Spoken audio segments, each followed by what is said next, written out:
ओम शांति। 6 जनवरी 2023 के ईश्वरीय महावाक्य। पहले सुनते हैं मुरली के मुख्य पॉइंट्स। बाबा ने कहा, ड्रामा में इस समय ज्ञान सीखने और सिखाने का पार्ट चल रहा है।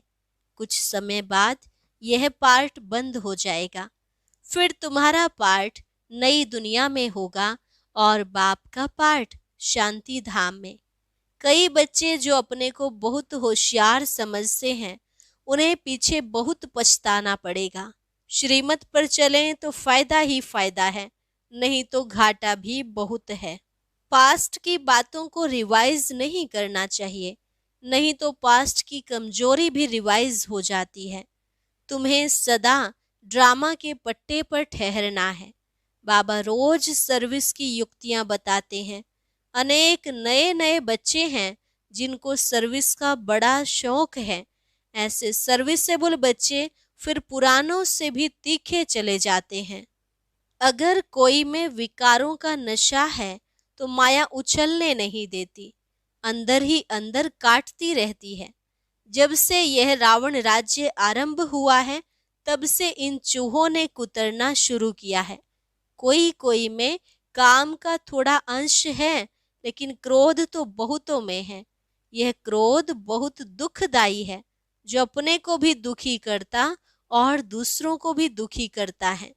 और लास्ट में बाबा ने कहा, तुम ईश्वरीय संतान हो, यह भूलो मत। याद में रहने की प्रैक्टिस करते रहो। अंत समय योग वाले ही निडर रहेंगे। योग से शक्ति मिलती है। भले स्वर्ग में तो ढेर आएंगे, परंतु हिम्मत कर जो उच्च पद पाए, वह कोटों में कोई ही निकलेगा। जो पक्के निश्चय बुद्धि हैं, वही माला का दाना बनेंगे। और अब सुनते हैं महावाक्यों को विस्तार से। मुरली का सार। मीठे बच्चे, क्रोध बहुत दुखदाई है। यह अपने को भी दुखी करता तो दूसरे को भी दुखी करता। इसलिए श्रीमत पर, इन भूतों पर विजय प्राप्त करो। प्रश्न, कल्प कल्प का दाग किन बच्चों पर लगता है, उनकी गति क्या होती है? उत्तर, जो अपने को बहुत होशियार समझते, श्रीमत पर पूरा नहीं चलते, अंदर कोई न कोई विकार गुप्त व प्रत्यक्ष रूप में है, उसे निकालते नहीं। माया घेराव करती रहती है। ऐसे बच्चों पर कल्प कल्प का दाग लग जाता है। उन्हें फिर अंत में बहुत पछताना पड़ेगा। वह अपने को घाटा डालते हैं। गीत। आज अंधेरे में है इंसान। ओम शांति। बच्चे जानते हैं कि बेहद का बाप, जिसको हेवनली गॉड फादर कहा जाता है, वह सबका बाप है। वह बच्चों को सम्मुख बैठ समझाते हैं। बाप तो सभी बच्चों को इन नयनों से देखते हैं। उनको बच्चों को देखने के लिए दिव्य दृष्टि की दरकार नहीं। बाप जानते हैं, परम धाम से बच्चों के पास आया हुआ हूँ। यह बच्चे भी यहाँ देहधारी बन पार्ट बजा रहे हैं।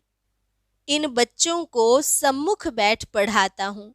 बच्चे भी जानते हैं, बेहद का बाप जो स्वर्ग की स्थापना करने वाला है, वह फिर से हमको भक्ति मार्ग के धक्कों से छुड़ाए हमारी ज्योत जगा रहे हैं।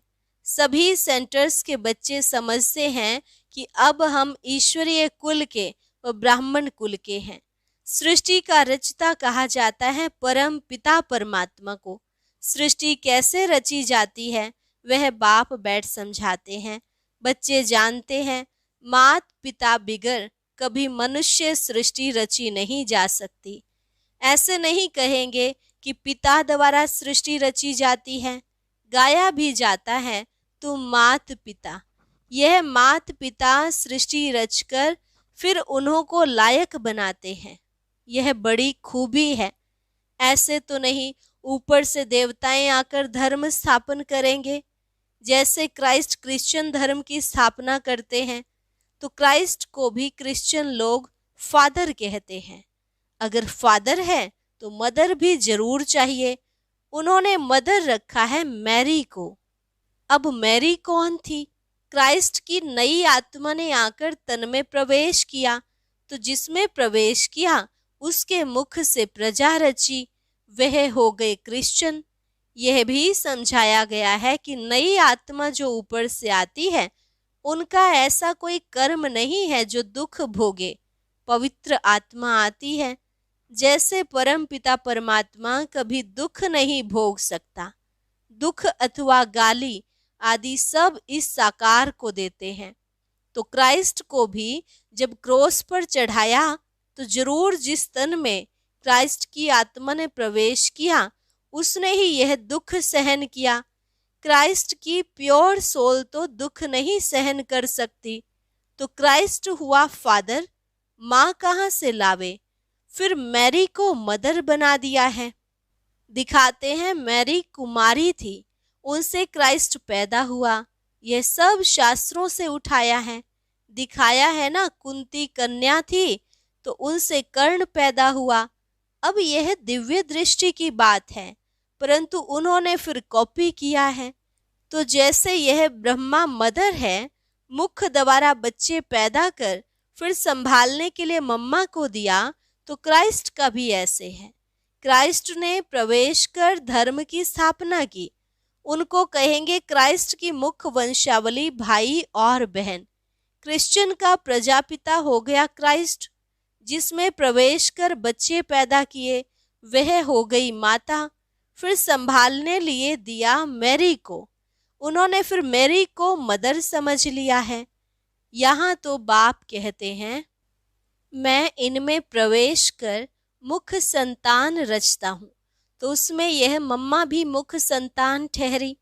यह है डिटेल में समझने की बातें।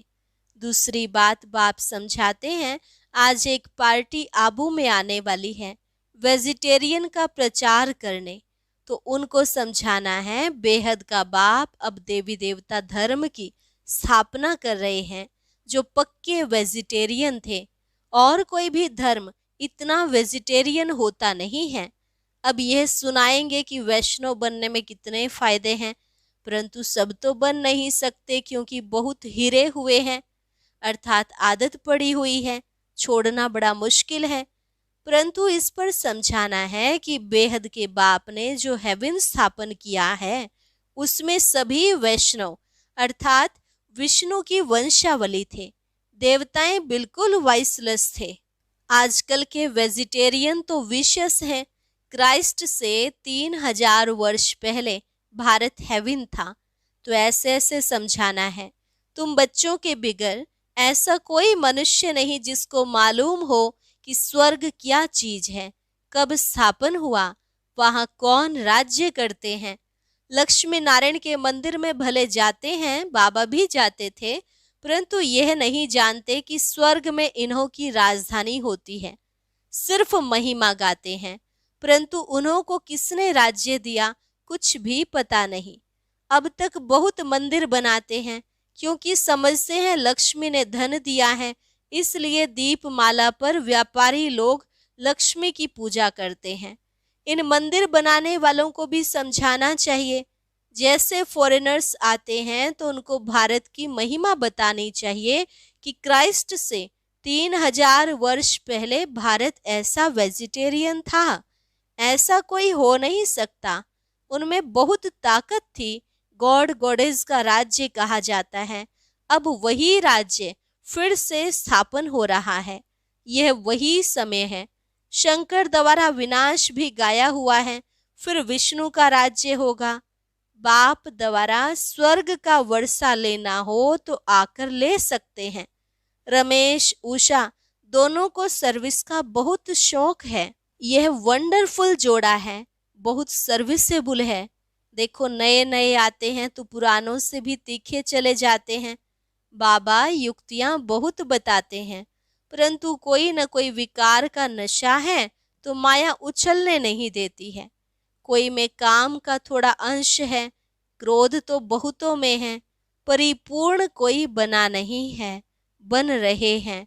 माया भी अंदर काटती रहती है।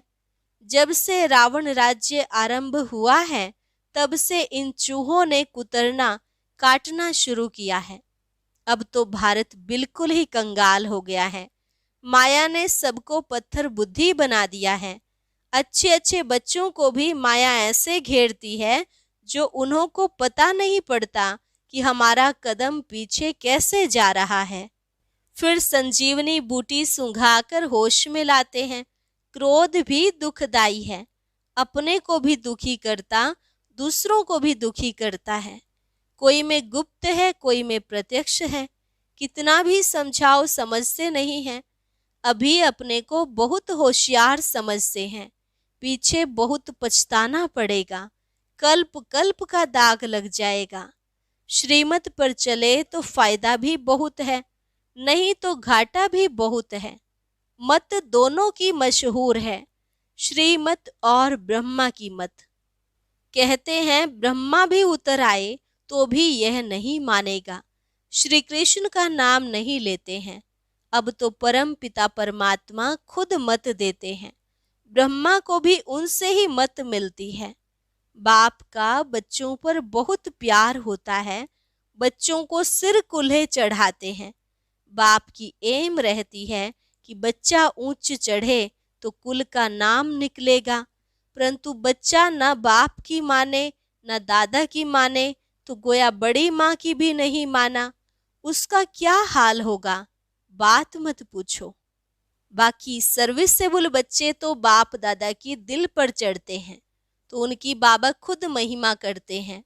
तो उन्हों को समझाना है कि इसी भारत में विष्णु के घराने का राज्य था जो फिर स्थापन हो रहा है। अब बाबा फिर उसी भारत को विष्णुपुरी बना रहे हैं। तुमको बहुत नशा होना चाहिए। वह लोग तो मुफ्त अपना नाम निकालने के लिए माथा मार रहे हैं। खर्चा तो गवर्नमेंट से मिल जाता है। सन्यासियों को तो बहुत पैसे मिलते हैं। अभी भी कहते हैं भारत का प्राचीन योग सिखलाने जाते हैं तो झट पैसे देंगे।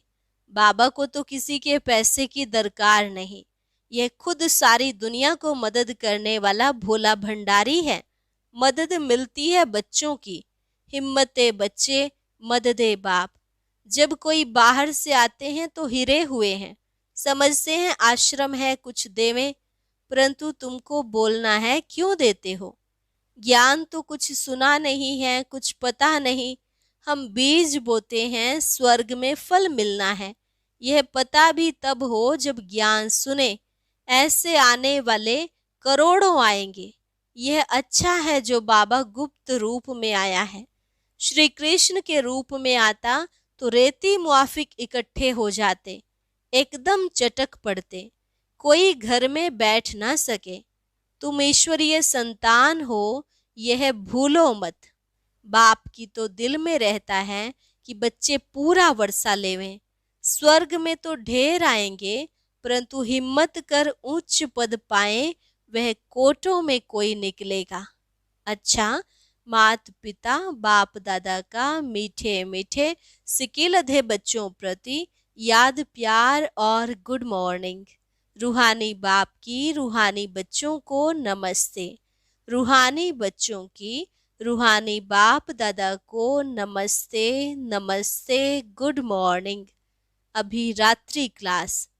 पास्ट जो हो गया है उनको रिवाइज करने से जिनकी कमजोर दिल है तो उन्हों के दिल की कमजोरी भी रिवाइज हो जाती है।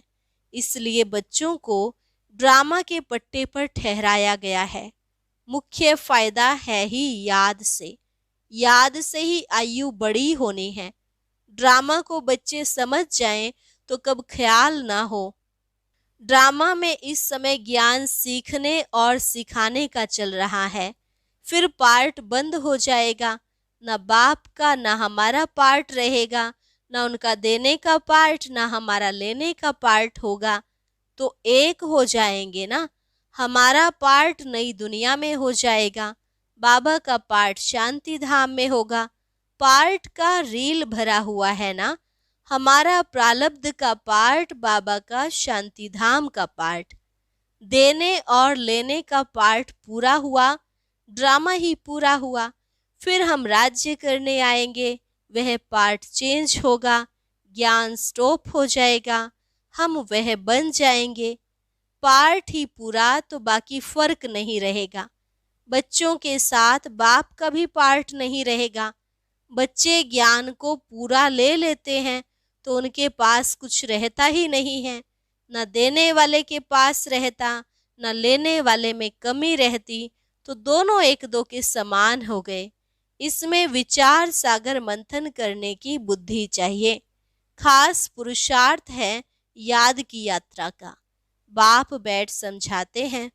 सुनाने में तो मोटी बात हो जाती है, बुद्धि में तो सूक्ष्म है ना।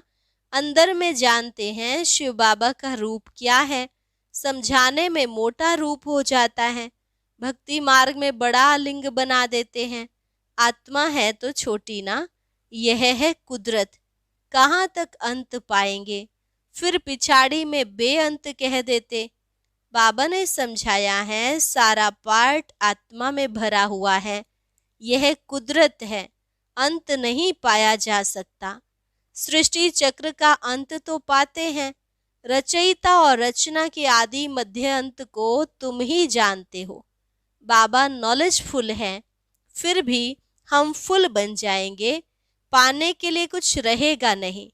बाप इसमें प्रवेश कर पढ़ाते हैं। वह है बिंदी। आत्मा का व परमात्मा का साक्षात्कार होने से खुशी थोड़े ही होती है। मेहनत कर बाप को याद करना है तो विकर्म विनाश होंगे। बाप कहते हैं मेरे में ज्ञान बंद हो जाएगा तो तेरे में भी बंद हो जाएगा। नॉलेज ले उच्च बन जाते हैं, सभी कुछ ले लेते हैं, फिर भी बाप तो बाप है ना। तुम आत्मा ही रहेंगे, बाप होकर तो नहीं रहेंगे। यह तो ज्ञान है। बाप बाप है, बच्चे बच्चे हैं। ये सभी विचार सागर मंथन कर डीप में जाने की बातें हैं। यह भी जानते हैं जाना तो सभी को है, सभी चले जाने वाले हैं, बाकी आत्मा जाकर रहेगी। सारी दुनिया ही खत्म होनी है, इसमें निडर रहना होता है। पुरुषार्थ करना है निडर होकर रहने का। शरीर आदि का कोई भी भान ना आए, उसी अवस्था में जाना है। बाप आप समान बनाते हैं, तुम बच्चे भी आप समान बनाते रहते हो। एक बाप की ही याद रहे ऐसा पुरुषार्थ करना है। अभी टाइम पड़ा है, यह रिहर्सल तीखी करनी पड़े। प्रैक्टिस नहीं होगी तो खड़े हो जाएंगे, टांगे थिरकने लग पड़ेंगी और हार्ट फेल अचानक होता रहेगा। तमो प्रधान शरीर को हार्ट फेल होने में देरी थोड़े ही लगती है। जितना अशरीरी होते जाएंगे, बाप को याद करते रहेंगे तो नजदीक आते जाएंगे। योग वाले ही निडर रहेंगे। योग से शक्ति मिलती है, ज्ञान से धन मिलता है। बच्चों को चाहिए शक्ति, तो शक्ति पाने के लिए बाप को याद करते रहो। बाबा है अविनाशी सर्जन, वह कब पेशेंट बन ना सके। अभी बाप कहते हैं तुम अपनी अविनाशी दवाई करते रहो। हम ऐसी संजीवनी बूटी देते हैं जो कब कोई बीमार ना पड़े। सिर्फ पतित पावन बाप को याद करते रहो तो पावन बन जाएंगे। देवताएं सदैव निरोगी पावन है ना। बच्चों को यह तो निश्चय हो गया है कि हम कल्प कल्प वर्षा लेते हैं। अनगिनत बार बाप आया है, जैसे अभी आया है। बाबा जो सिखलाते हैं, समझाते हैं, यही राजयोग है। वह गीता आदि सभी भक्ति मार्ग के हैं। यह ज्ञान मार्ग बाप ही बताते हैं। बाप ही आकर नीचे से ऊपर उठाते हैं। जो पक्के निश्चय बुद्धि हैं, वही माला का दाना बनते हैं। बच्चे समझते हैं भक्ति करते हम नीचे गिरते आए हैं। अभी बाप आकर सच्ची कमाई कराते हैं। लौकिक बाप इतनी कमाई नहीं कराते जितनी पारलौकिक बाप कराते हैं। अच्छा, बच्चों को गुड नाइट और नमस्ते। धारणा के लिए मुख्य सार। पहली पॉइंट, सर्विसेबल बनने के लिए विकारों के अंश को भी समाप्त करना है। सर्विस के प्रति उछलते रहना है। दूसरी पॉइंट, हम ईश्वरीय संतान हैं, श्रीमत पर भारत को विष्णुपुरी बना रहे हैं, जहां सब पक्के वैष्णव होंगे। इस नशे में रहना है। वरदान, दुख के चक्करों से सदा मुक्त रहने वाले और सबको मुक्त करने वाले स्वदर्शन चक्रधारी भव। दुख के चक्करों से सदा मुक्त रहने और सबको मुक्त करने वाले स्वदर्शन चक्रधारी भव। जो बच्चे कर्मेंद्रियों के वश होकर कहते हैं कि आज आंख ने, मुख ने व दृष्टि ने धोखा दे दिया, तो धोखा खाना अर्थात दुख की अनुभूति होना। दुनिया वाले कहते हैं चाहते नहीं थे लेकिन चक्कर में आ गए, लेकिन जो स्वदर्शन चक्रधारी बच्चे हैं वह कभी किसी धोखे के चक्र में नहीं आ सकते। वह तो दुख के चक्रों से मुक्त रहने और सबको मुक्त करने वाले मालिक बन सर्व कर्मेंद्रियों से कर्म कराने वाले हैं। स्लोगन, अकाल तख्त नशीन बन अपनी श्रेष्ठ शान में रहो तो कभी परेशान नहीं होंगे। अकाल तख्त नशीन बन अपनी श्रेष्ठ शान में रहो तो कभी परेशान नहीं होंगे। अच्छा, और अब सुनते हैं आज का अव्यक्त ज्ञान मोती।